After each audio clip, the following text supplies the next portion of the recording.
Welcome to the San Jose Hockey Now podcast. I'm Sheng Peng, editor-in-chief of San Jose Hockey Now. You can also find my work on MEC Sharks and on Twitter, Sheng_Peng, and Blue Sky, Sheng Peng.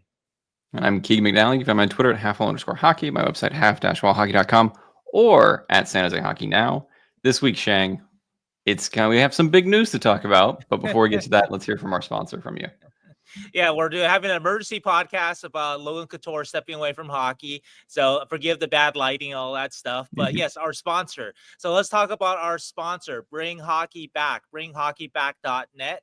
They do incredible t-shirts. You've seen it, Director of Vibes, which they're bringing back just for you guys. They also do custom jerseys for hockey teams for any kind of event. So any number of hockey jerseys that you need, go to them. They make great hockey jerseys. But anyway, so they have two shirts that are coming out. They have a Director of Vibes reissue and also, too, a new Macklin Celebrini t-shirt, too. So go to bringhockeyback.net to get your shirts. Also, too, there's a coupon code, San Jose Hockey Now. San Jose Hockey Now, get 15% back. So anyway, if you know Bring Hockey Back, they're great shirts. This is just another in a line of incredible San Jose Sharks shirts, and we'll kind of keep working on those, get you even more in the future. Anyway, coupon code San Jose Hockey Now. We got a coupon code now. We're big league right now. We finally have both a title sponsor and a coupon code to promote. Oh my gosh! I'll add that eventually to the bottom here somewhere on our little graphics so that people know the coupon code. But thank you, Bring Hockey Back. Sheng, you are absolutely correct. We have some big news. Logan Couture announces the end of his professional playing career, secondary to a chronic injury he's had for the past few years related to inflammation in his pelvis. An emotional day and an emotional ceremony for sure that the Sharks have. It reminds me of all the other emotional ceremonies we've had in the past few years, it feels Were you like. able to watch it? I was able to watch most of it, yeah. Okay. And then had to go back to sleep. I'm working an overnight tonight. So that's also why we're doing a little bit of a quick podcast tonight. For all the people that are saying, you can't do 4-hour podcasts, this will not be a 4-hour podcast tonight. This will be shorter. Yes, and I also, too, I'm taking a phone call a little bit in, just so you guys know. I'm going to go mute in Oh, a yeah. few minutes. So this is going to be kind of an odd podcast, but we wanted to get out an emergency episode for you guys with some of our thoughts of, and it's very important to remember, Logan Couture is not retiring. He is just stepping away from hockey, and that's a very important distinction that we're going to talk about. Yes. But how do you want to start, though?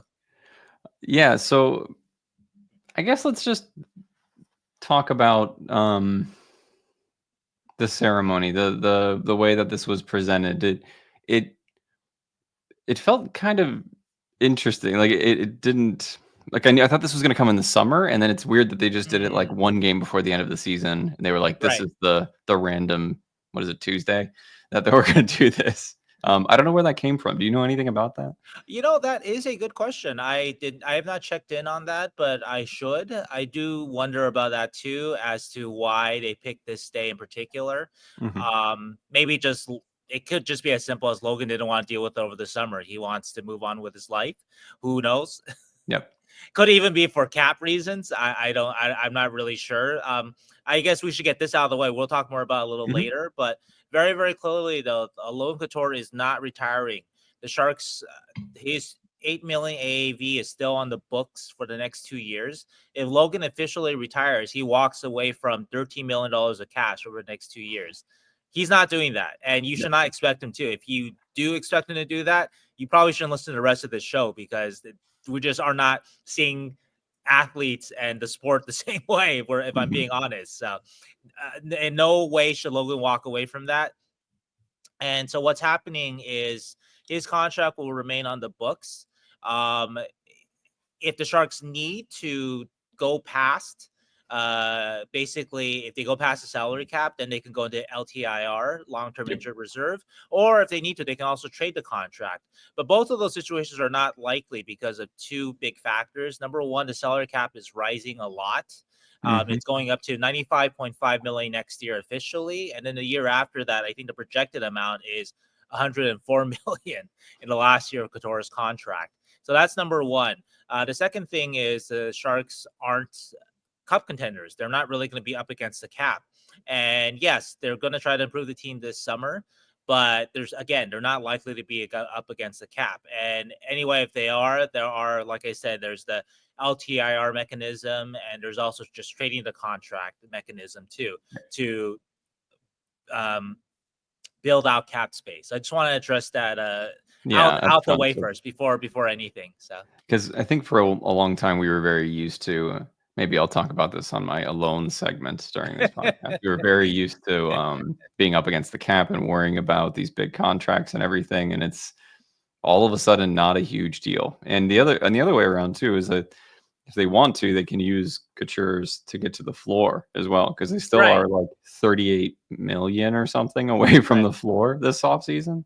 Like there's contracts to be signed, deals to be made and stuff, but they could also use his contract to get to the floor if they needed it, even though he's not going to be playing. But we wanted to start with kind of a tribute to Logan, and I'm sorry for butting in on you there, but go I have about 5 minutes before I had to jump. I'm doing radio in Edmonton because the Sharks still have a game against the Oilers tomorrow. But so you'll see me kind of on mute for the next 15 minutes. But I did want to say a couple things though in tribute to Logan. I think that's the first topic that we're going to talk about. And I think the two things that I gathered the last few days, I talked with a lot of people that weren't here today too. I talked with David Quinn. I talked with Dan Boyle. Dan Boyle was a part of the video tribute. I talked with Ryane Clowe, who was here today too. But a couple of things that stood out to me is just that Logan Couture was a model player, I think, in pretty much any single way that you can think of in terms of just a two-way player, playing the right way, but also having a lot of skill. Dan Boyle, and I'm coming out with this story, I think, tomorrow. Dan Boyle said that Logan was a top 10 player for him that he played with in his career. And think about Dan Boyle, decorated career, played with Jumbo, obviously, Patty Marleau, Vinny LeCavalier, Martin St. Louis, Brad Richards, just down the line. Played with so many great players. I think in New York, maybe Marian Gaborik. So many great players, right? And if you look at Logan's counting stats, I think he ends up a little over 300 goals, a little over 400 assists or something like that. 700 points over 933 regular season games, about 700 points. I know more than that, but those don't stand out to you as top 10 player, all-time player, right? So I asked Dan for a little more clarification on that, like why top 10? And the thing he added was heart. And I talked with Ryane Clowe. Ryane Clowe said that Logan was his favorite line mate ever. And one of the reasons why Ryane Clowe saw Logan that way is just because never had to tell Logan anything about where to be, where to go. Logan just knew. Logan was, when my call's coming, so it was almost always the smartest player out there, but along with a lot of skill too, and a lot of heart. And so I think that I wrote this today that basically what the Sharks are looking for, what Mike Grier is looking for, is he's just looking for more Logan Coutures. We joked about Mike saying like, oh, you can't win with 12 Macklin Celebrinis and 12 Will Smiths. And we're like, well, actually, you can win with 12 Macklins. And you know what? You can win with 12 Logan Coutures too. Macklin Celebrini may end up being the sort of the souped up version of Logan Couture, but Logan just by itself is just such a terrific, again, two-way player. And also, I didn't even get to this, but I'm sure you will, Keegan. It's just how he rose to the level of the playoffs in the clutch, and that's another part of why for Dan Boyle, Ryane Clowe, guys like that Logan is just in some ways kind of like the perfect player in some ways. He's like a model. He's a model hockey player. He's above average in every category. It's hard to pinpoint exactly what makes Logan Couture a special player, other than he's very good at everything, and then he's a very smart player. Yeah, he's super smart, and he's very good at everything, and just that combination is all you need. Like there was clear flaws in players like Pavelski and like his foot speed and his size and stuff like that, but you can also point to just one of the smartest guys out there. Whereas Logan, it's like he had maybe even more skills, and he also had a brain to go with it too. He was a special guy, and it was a touching ceremony. It reminded me just of the good times again. It felt like the Jumbo retirement ceremony all over again, where I was reminiscing on better Sharks teams that could hold onto the puck and, and could, you know, take hold of the offensive zone for longer than like 15 seconds at a time. So, but yeah, I definitely gonna miss Logan. I think it was definitely time for this ceremony. I think it was needed for the Sharks to kind of move over into this next chapter, and that's probably what you're going to see a lot online as well. Is that rollover from Couture and everybody else to Macklin, Will, in the future. So wish Logan all the best in retirement. Well, sorry, in not He's continuing their not playing retiring. career. Do you know who the highest paid defenseman on the Chicago Blackhawks is right now for this year and next year? Is it Seabrook? It would be Shea Weber. His contract is with the Blackhawks. I forgot that. Okay. Yeah, that happened at the deadline for some reason. Well, But yeah, there's something to do with I was talking to Puckpedia about this. mhm, Basically, accruing cap. If you're in LTIR, you can't yep, accrue cap space, and so you have less cap space to make acquisitions at the trade deadline, yep, basically. And so that's a big part of that. So that's why I mentioned that maybe the Sharks would just trade Couture's contract off, and he's going to be with Utah Hockey Club or. I feel like Utah is not going to do that anymore, right? I They're know, I probably know, not I gonna, know, I know. The right? Buffalo Because that was Sabres. He can join the Buffalo team finally. yeah. We got to find a new team that's going to just take all these bad contracts at the time. But maybe it's Chicago, honestly. Maybe. Maybe Well, I mean, or San Jose. or Just San stay, Jose. It's just one stay in San one of Jose. those two. Um, It's yeah, it's not something to worry about. Everybody's like, oh, he's gonna sit on those $8 million and sink the shark. Don't listen to it. Don't worry about it. This is they're doing what's best for Logan and best for the Sharks. So It's a good problem to have, really, if yeah, you get to the point where you need that cap space so bad that you either need to LTIR him or you need to trade a contract off, which, yeah, you might need to add something to it. But if you get to that point that you're doing that, it's probably because the team is a lot better and maybe surprisingly better. And so that's not a bad thing. And anyway, again, I want to just repeat this. I can't repeat this, or I can't stress this enough. Like, do not expect a man to walk away from $13 million.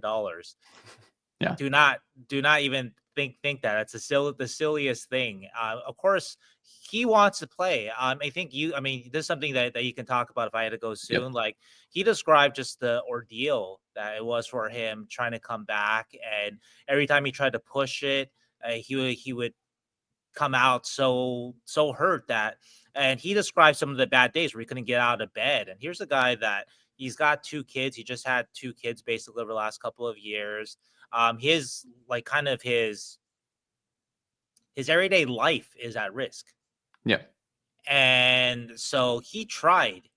And that's one of the things that I was talking with actually a friend about this, just a good friend about this, who's like a Sharks fan, maybe not like a diehard Sharks fan, but he's a Sharks fan. And I was trying to tell him, he was saying like, yeah, it looks like Logan is dogging it. And I was like, no, man, I've talking with so many players, coaches around him.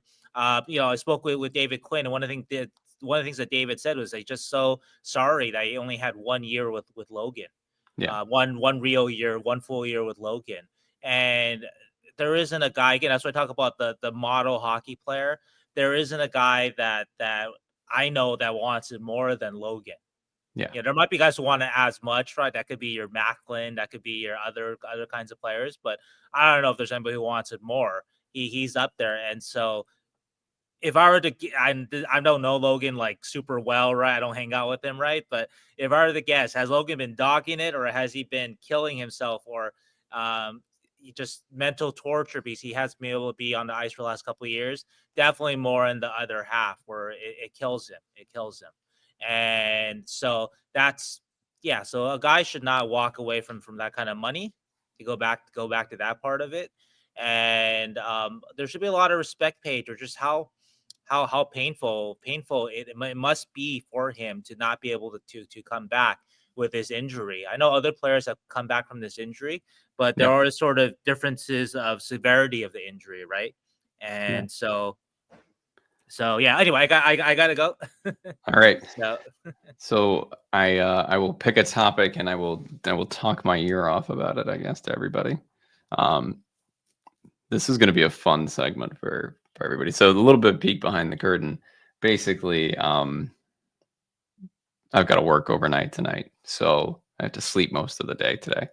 And ceremony was kind of like right in the middle of the day.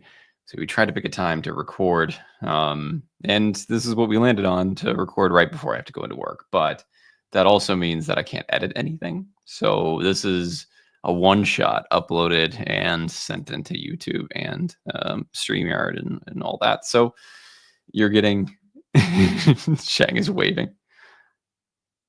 I can't hear you, Sheng. If you're saying anything to me, you have muted yourself. So um, anyway, so it's all a one shot. So that's why you're going to hear me ramble for a little bit, I think. And I really wish we had a third co-host or a third host here to just bounce off of for the next like 5 minutes while he takes this call. But the biggest thing that was interesting to me, that maybe a lot of you noticed as well, is that it seemed like Couture smiled again, and I hadn't seen Couture smile in a long time. If we ever heard him talk in the past few years, it was about the injury. He wasn't happy, or it was after a bad loss because he'd been losing for 5 years and he wasn't happy. And Couture's not much of a smiley guy all the time anyway. But this one, he had like reminiscing about his playing career and the story with Jamal Mayers, and taking little bits of Ryane Clowe and bits of Thornton and Marlowe and Boyle, and it just, he was smiling, like he was just so happy, and you could see that Sheng was mentioning, that want to play. You could see that it was there still, and that kind of sucks. It also blows my mind that Logan Couture is 36. Is he 36, 35? I always consider him kind of like in that, and as you age in general, like in the same age group as myself. And because, I grew up watching him, and I remember him getting drafted and all this stuff. And you just realize, wow, you're getting older. And it sucks that this is the way that it had to end for Logan, I think. But I'm sure he's going to be with the Sharks in many ways. As that's also a theme of the Sharks in the past few years, is gather all the old Sharks. They're going to come back and do something for you. There's Scott Hannons and Ryane Clothes and Mike Greer's and everybody else that's put a hand into making this new Sharks team. I'm sure that if Logan wants to be in hockey, that this is where he'll probably end up. So at least for now, but we'll see. Maybe he goes and wants to take probably unlikely with small children, but maybe a job across the country and be a scout for the New Jersey Devils. Who knows? But he'll be successful. Just hearing him talk again, I was like, he's a smart guy, and he understands the game very, very well. I think my tasked topic while Sheng was on this call was to talk about the next captain of the Sharks. And I would, if I was a sports betting man, if this was a sports betting podcast, which we are doing our damnedest to never be a sports betting podcast, because it's everywhere. Anyway, I would put money on Tyler Toffoli being the next captain, at least for the next couple of years. I think Toffoli's shown he fit in so well here in his first year. Such a smart signing by Greer, a guy that wanted to be here. And obviously this is contingent on Tyler Toffoli wanting to be captain, I would imagine. But you never know. Maybe he doesn't. Maybe he doesn't want that responsibility. He just seems like such a good mentor for Macklin and Will are teenagers. They're 18, 19 years old. People are saying, well, make Celebrini the captain. He's the best player on the team. And sometimes that works. Sometimes you make your Sidney Crosby your captain, and I actually don't even remember if he was captain, how soon he was captain, or if there was interims before he became captain. But I don't know. I think it makes more sense that with just how much turnover there's been in this lineup, that Toffoli makes the most sense. He's been around the league. He is a great mentor for the kids. He likes hanging out with Backlund and Will and teaching them. So I can only imagine that I would say it's going to be Tyler Toffoli. That would be my guess. But you never know. There is a chance that it could be. I think it's either Macklin or Tyler Toffoli. That's honestly the two. Not that the Will Smith doesn't have the ability or anything like that.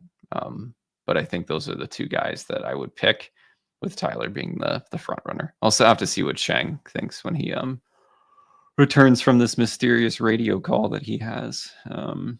But besides that, and I suspect that will come in the right before training camp or in the summer, I think. I would say maybe right after the draft or something like that. Just to give this a moment to breathe. I don't think today was the time for Mike Grier to announce the new captain. I don't think anyone expected him to announce a new captain. This was Couture's day. And yeah, the good things to remember about Logan is just he is, when there was always these questions of, oh, can Patty Marleau get it done in the playoffs? Can Joe Thornton get it done in the playoffs? The Sharks are chokers. These were like very prevalent things throughout the 2010s. I never thought that way about Logan Couture. The man, like, every playoff was in it to win it. One of the better runs in 2016 when they went to the finals, 30 points in 24 games. Played like an animal out there against the best player in the world at the time, probably in Sidney Crosby. And yeah, it's the dream scenario for like a 9th overall pick. It really is. And those are the kind of players that when you're rebuilding a team, you need to hit on in your 9th overall, right? Eklund's a special player too. He's a great player. If he ever has the career that Logan has, I'm sure we will all be thrilled. But those kind of picks, right? Like that 7 to 12 range, you need one of them to hit in a big way and be an impact forward or defenseman for you. It can't all be your 1st and 2nds overall. You need some middle first, late first. You need some wins for your rebuild to work. And Logan kind of gave the Sharks not that they needed it, but just another influx of talent on a coaching and management staff that was really coming into their own at a time, with, like, he was drafted in 2007? Is that right? Yeah, 2007. So right after the Joe Thornton trade. You nail it right after with Couture, and then a couple years later you get Hurdle, and you've got all of this talent built up. And seeing that in the 2000s, 2010s, we're seeing that now with Mike Grier and his rebuild and how he's operated it. We're starting to see the buildup. And it's hard to see at the time it's happening until you've got these players on the ice, but you're hitting on some good draft picks. You've got your Igor Chernyshovs and your Quentin Musties and your Sam Dickinsons. They're all coming. And whether or not they all make it or don't make it, some of them are going to be impact players for the Sharks. And just cool to think about just how that team, the framework was made and how this team is being made. And I think it's the perfect send-off of an older era into today's. So I'm rambling because I'm trying to fill airtime, if you guys can't tell. The other thing about the Logan Couture is that I really did not expect that Marc-Edouard Vlasic would be the last contract of the big ones to be here still. I don't know if anybody else thought that way, but I really thought, just with how, and this, no disrespect to Vlasic, also was part of a huge Sharks core, and you need your 2nd round defensemen to win for you too in the draft. But I I really thought the way that his playing curve had really taken a nosedive after 2019, that there would be some resolution to this contract before everybody else, before Burns and Carlson and Jones and Couture and Hurdle and Kane. Like, it just felt like, I don't know. Yes, Vlasic was the hardest to move, so maybe I shouldn't have thought that, but I felt like I did not expect that next year it's still, I mean, unless something happens in the offseason, Vlasic's still the only one playing for the Sharks, which is baffling. We're going to be, the earth will stop rotating by the time that Mark Edward is done playing for the Sharks. But again, no disrespect to you, Vlasic. Been a great Shark for a very long time too. I mean, you deserve a lot of this kind of praise when you're done playing too. But say interesting thing that Vlasic is the last contract left. Ooh, Sheng is back. I could stop rambling and take a drink. And I want to apologize too. I was just on. I said this is so embarrassing. You guys didn't hear me because I was on mute, but Yeah. I said the radio station wrong. Oh no. On the air. So I was on 880 with Brendan Escott. What did you say? I said, I don't want to say what I said because I don't want to promote the wrong station, but I definitely said the wrong station on the air, and I got corrected. It's like that that Southwest commercial, like the concert commercial, like, "Hello, Cleveland." We're in Detroit. You're in Detroit. Or whatever.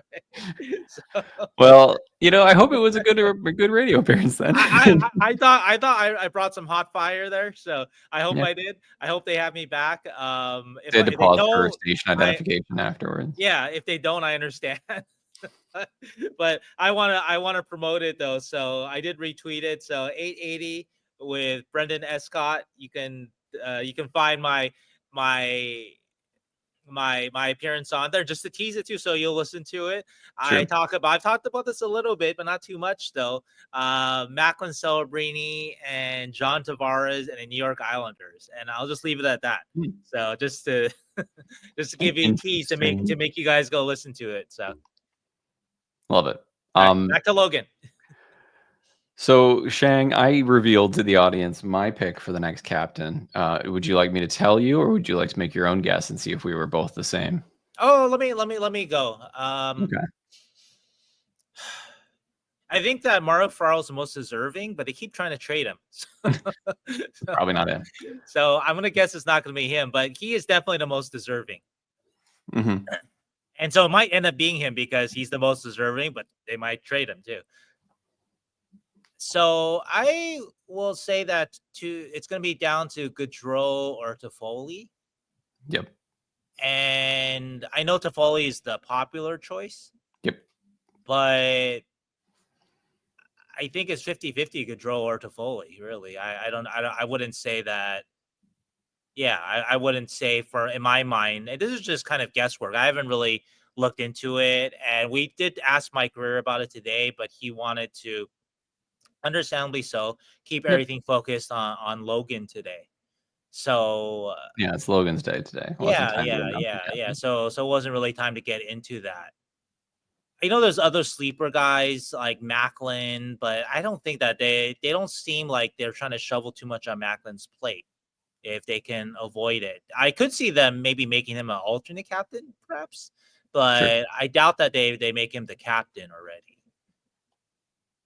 Well, talking with other Sharks media members today, they kind of mentioned William Eklund as a sleeper guy, but I'm not seeing that either. I think that's even more of a reach than Macklin, in my opinion. That's no offense to William, but Macklin being named captain is just because he's the number one pick, and just that exception, just the exceptionalism of that. Yeah, William Macklin, great player, but he was the 7th pick, and that's a big difference when we're talking about something like this. So I don't think it's going to be Eklund. I think Wenberg, obviously alternate captain, but kind of a newcomer. Mm-hmm. Maybe they bring somebody in, and I know I keep saying this, but Jumbo Joe Thornton. Well, it wouldn't surprise me if they do look into Mikhail Granlund this Hmm. this free agency. I've actually heard this around a little bit, and it makes sense. I don't want to go into that. We're talking about Logan today, but if you bring a guy like that back, he's familiar with the Sharks and whatnot. So could he be a candidate? Yeah. But anyway, if I were to pick one, if I were a betting man, I think I'm gonna go safe and go to Foley, but it wouldn't surprise me if it's Gaudreau. That is, mm, I did not mention Goodrow, but I did say I also bet on Toffoli. That was my pick as well. I think yes, he's a newcomer, but he just the way he wanted to be here, he seems to fit in so well. He's had a great first year. He seems like a mentor for the kids. This is all contingent on him actually wanting to be captain, I guess, because he seems Yeah, kind I of, mean, I he don't has know to if talk to he's, us all the time. huh? He'll talk with us all the time. Yeah, I guess exactly. with Gaudreau, and Gaudreau is actually more media shy than Toffoli, so maybe that would be a deterrent toward Gaudreau taking it. I guess the argument for Gaudreau is Yeah, that if you want to kind of continue the lineage of kind of Sharks heritage or sure. whatever you want to say, right? Which they they've kind of done so far from Thornton to Pavelski. Well, not Thornton really, but Pavelski to Couture. And it was Hmm. supposed to. I think it was supposed to be Hurdle. That was the intention when they resigned Hurdle. Um, but yeah. I think I don't know if there's anybody else, right? I think those are That's we talked it. I about mean, sleeper candidates, right? So maybe they give it to Macklin right away, but I think he needs a few more years. I know other teams have done things like that, but Yeah, just from what I've seen with the Sharks, so they've been careful about putting too much on Macklin's plate. agreed. Even just a small example, but like, why isn't Macklin celebrating penalty killing? He's going to Hmm. be penalty killing for you in the future, probably. But I think that's part of Yeah, not pushing too much on his plate when they already happen, obviously, by trading away his sort of 1/2C in Granlund, and so they already are putting a lot on his plate. But I think they're careful about that, and so yeah. So I would guess probably to Foley. yeah. It still could be Ferraro too, honestly, because like I Could be. said, I think Ferraro's the most deserving. He does give it all out there. He And he's does, and he's been through a lot of yes, losing, and that doesn't make you a good captain or a bad captain, but he would be a good captain. I don't think anyone would dispute him not getting a captaincy is not because of his quality as a person, a leader, or a player. yep, It just every year they're trying to trade. yeah, yeah. Poor Mario came in and just like Mario would have been such a good addition to like the 2010s Sharks, I keep saying that. Yeah, I've said yeah, that before. Yeah. and he came in at the wrong time. He really did. He came in right at the end of the great era.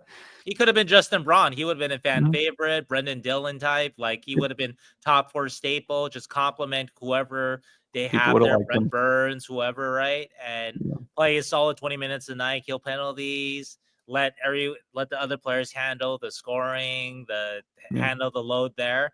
He would have been beloved. And it just he was born too late. So Yeah. Oh, anyway, but he is also pretty vocal as and he's been here for 5 years, 6 years, and I mean, it wouldn't be a bad choice either. no, Just it you try wouldn't to be. trade him. Yeah, just maybe resign him. Yeah, In that case, maybe, give him a little security. maybe. Yeah. I don't know. I'll put money on Tivoli. The other thing I mentioned was just it was good to see Logan smile again. Like Yeah, it felt like such a long time that every time that I saw Logan, he was sad, right? Like he was either talking about the injury, about not being able to get back, or he was talking about a loss, or it's been years since I remember Logan smiling. And then this press conference, he was remembering all the stories with Jamal Mayers and taking little bits from Ryan Clowe and Joe Thornton and all these things. And he was smiling the whole time. And he was talking about like just how happy he was playing. So um, yeah, it was good to see him smile.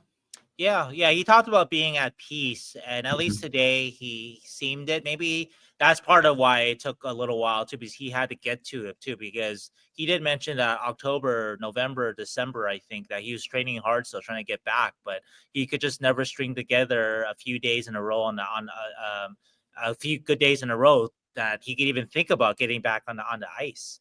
And so he maybe had to come to grips with it, and maybe that's part of the process that he's been in. But yeah, if you want some reference to what Keegan's talking about, look at his interview. We last interviewed him before the season training camp, and if I remember correctly, his hair was a little disheveled, like he just did not he did not seem happy.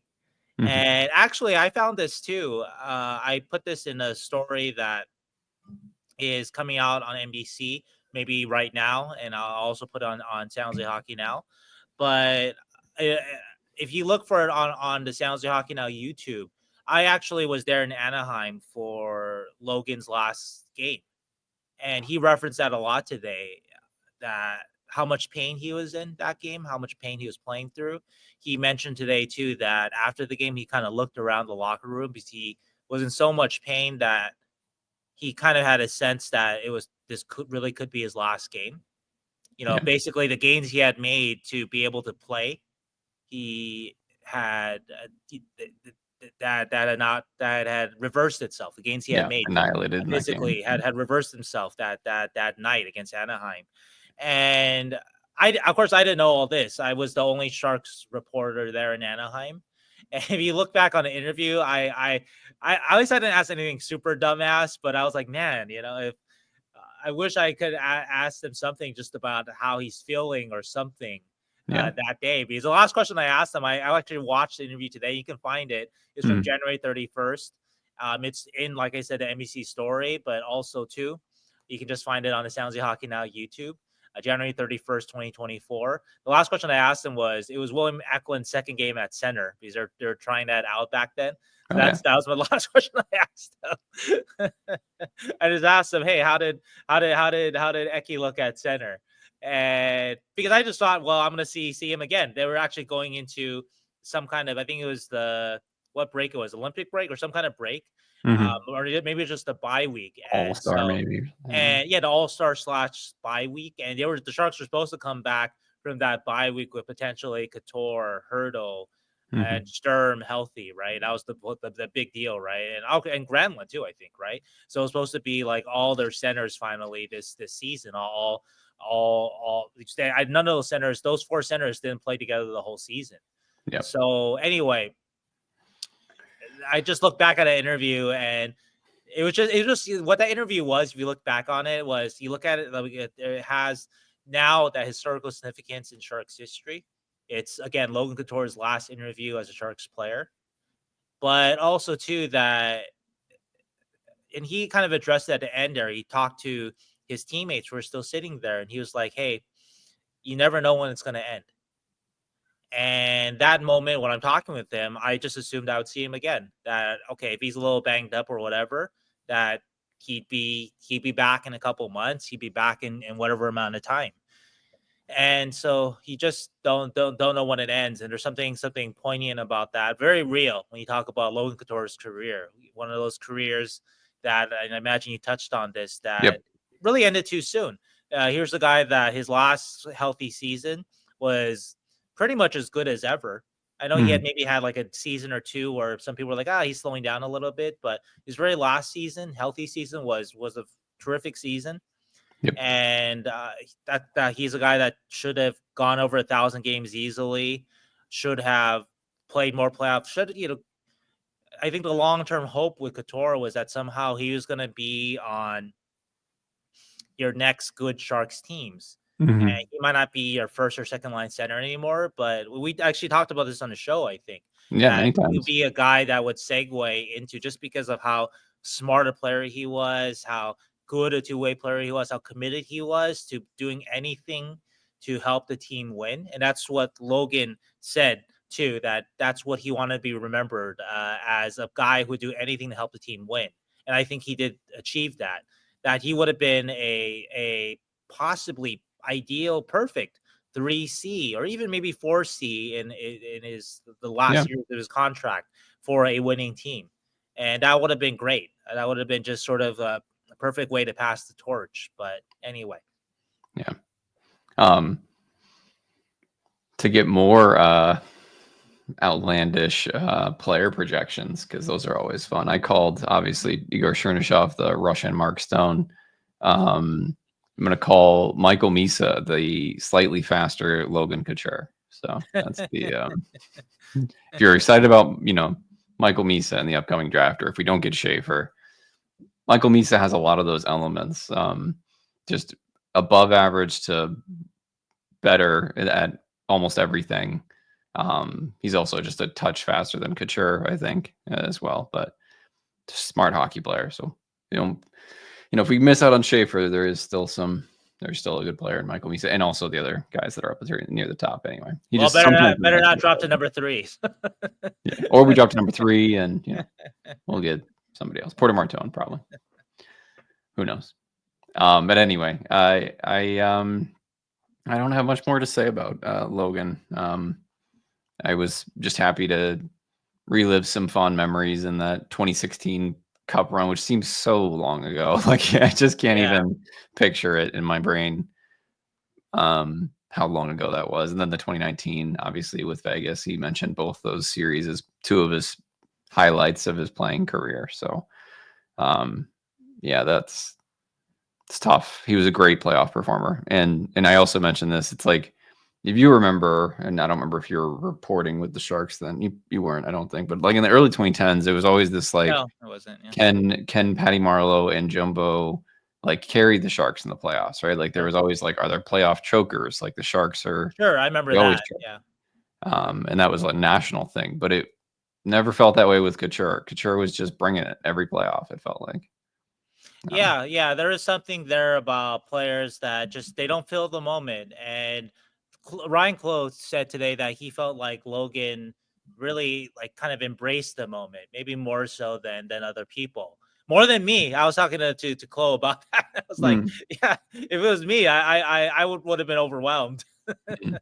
Honestly, whereas Logan was just he just was, you can see it in his face, right? He's a guy that was always just, he was just whelmed. He wasn't overwhelmed. He wasn't Just whelmed. underwhelmed. He just was whelmed. Yeah. And yeah, I don't know how much you're able to talk about it, but yeah, that playoff success is just it can't be understated, and it's such a shame that he had to spend his last 5 years out of the playoffs. Yeah. And I know a lot of fans put it on him, but dude, we talked about this so many times, guys. Like, this isn't basketball. He's not LeBron James playing 35 minutes, 40 minutes, or in a hockey game, like playing 50 minutes a night.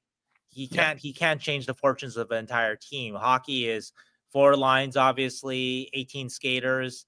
It just only so much one player could do. But it would have been a much different story if somehow the Sharks were able to keep building around Logan, or if Logan had been able to go to another team and just kind of, it seems like he would have just kept on going with that playoff success. And he just, again, we talk about wrong time with Mario Ferraro. Honestly, I mean, it was the right place. San Jose was the right place for Logan, but in some ways it was the wrong place, just in the sense that he didn't get to win the Stanley Cup, but through no fault of his own. And so that's what I mean by maybe wrong place. It's kind of a misfortune that we weren't able to see playoff Logan Couture in the last few years there. Yeah. Would have been something fun for sure. All right. Our last topic quickly is about, I guess, the importance of being first on this story.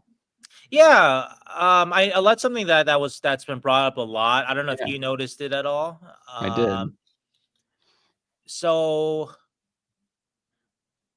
I don't know. I don't know if I told you this, but like in January, somebody already told me that he was going to retire. Yep. Did I tell you this? Yeah, you told me this. Yeah. Okay, good. So you guys, everyone listening knows. I told you this a couple weeks ago or something, right? Yeah, it was a couple weeks ago, I think. Okay, so I'm not making this up. Nope. But it was one of those things where,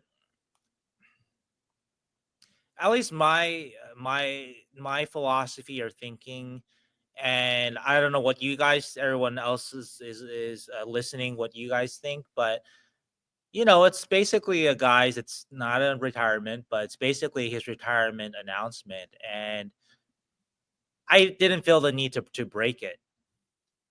Yeah. And I did check around a little bit just to kind of. I asked a couple of people that I trust, like, is this real? And but I just kind of dropped it. Just like I said, it was not something that I was not. I was never going to break the story because I was never going to try to. And anyway, though, like that tells you how long back it's been. Like January, that someone was telling me this. Someone that I trust was telling me this. And I've gotten flack from people, and I could say the Sharks too, for breaking signing stories, like the kids signing, right? Hmm.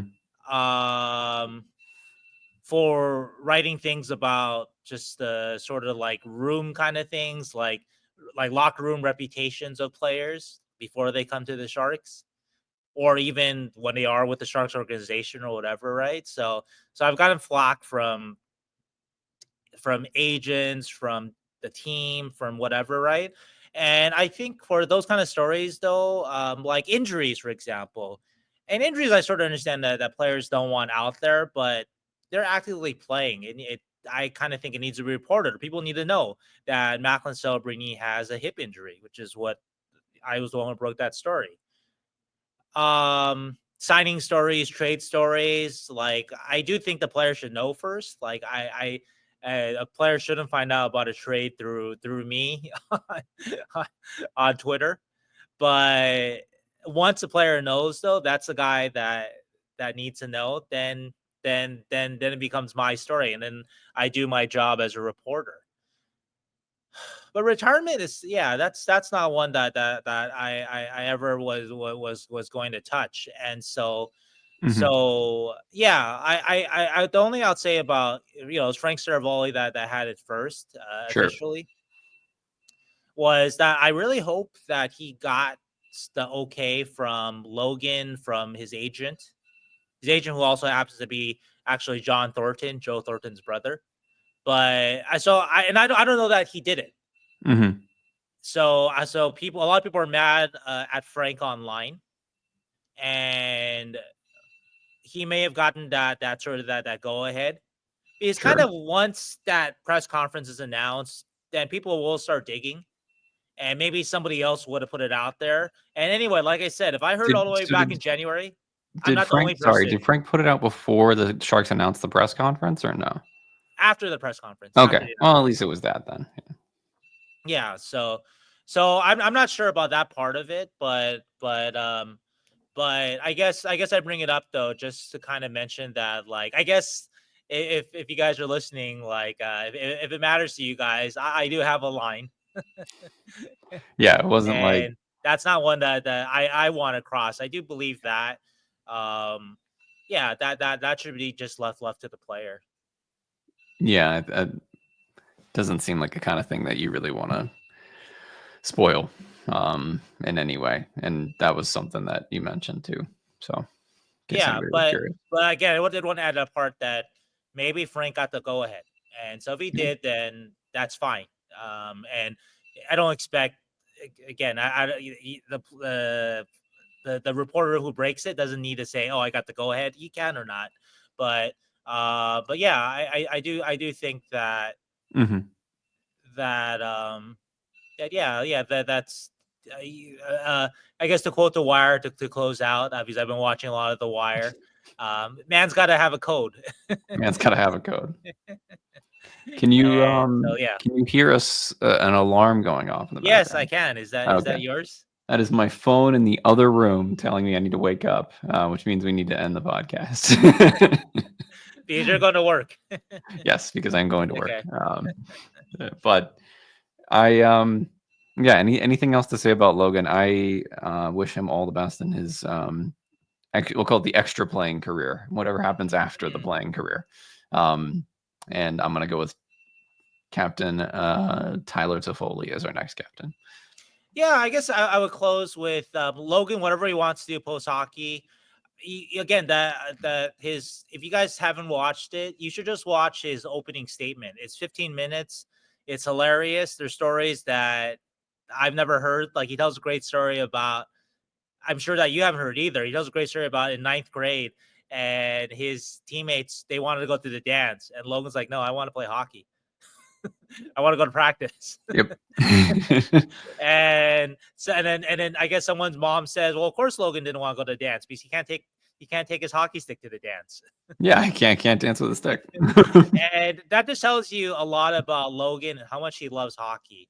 Mhm. And you can tell his interviews just how smart and articulate he is about hockey.